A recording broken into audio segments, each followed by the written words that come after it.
सतयुग में क्या है कि जो मनुष्य में होना चाहिए, समझो फीचर्स, स्वभाव, संस्कार और संपत्ति, यही संबंध, यही मनुष्य की विशेष होती है। तो वहाँ सतयुग में सभी संपूर्ण है।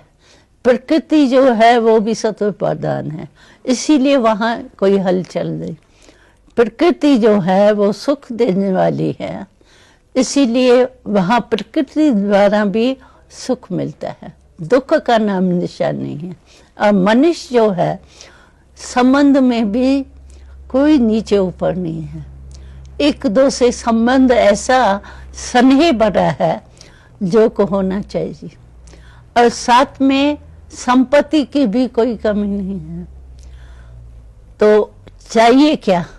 एक तंदुरुस्ती चाहिए, और तंदुरुस्ती ऐसी है जो वहाँ बीमारी की, डॉक्टर की नाम निशान नहीं है।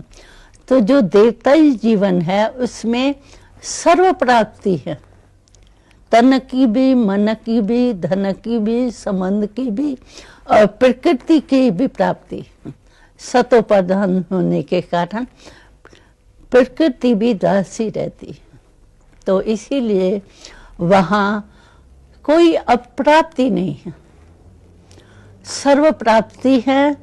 और सुख और शांति तो एक जैसे जन्म सिद्ध अधिकार है। यहाँ सुख लेने के लिए कोशिश करनी पड़ती है, वह नेचुरल लाइफ ही सुख और शांति की है। इसीलिए वो देवताएं जो हैं वो आकर्षण करते हैं, क्योंकि यहाँ की पवित्रता वहाँ की प्राप्ति है। तो पवित्रता की प्राप्ति जो है वो सुख शांति है। इसीलिए पवित्रता का यहाँ जो पाठ पढ़ते हैं समय पर, तो वहाँ देवताई जीवन में हमको सुख शांति एक जीवन का नेचुरल रूप है। यहाँ तो कोशिश करते हैं ना सुख पाने की, वहाँ एक नेचुरल, इतनी मशीनरी वहाँ नहीं है।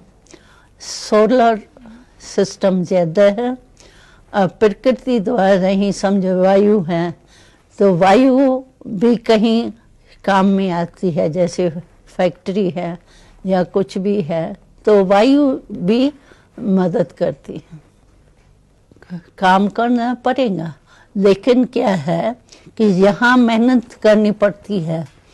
समझो फल डाला आपने और अचानक ही कुछ बारिश आ गई, अचानक ही प्रकृति की हलचल हो गई, तो मेहनत करते बीज अच्छा होते हुए भी फल अच्छा नहीं निकलता।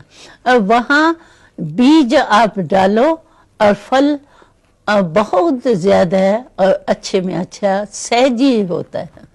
तो वहाँ फल की भी प्राप्ति जैसे सहज होता है।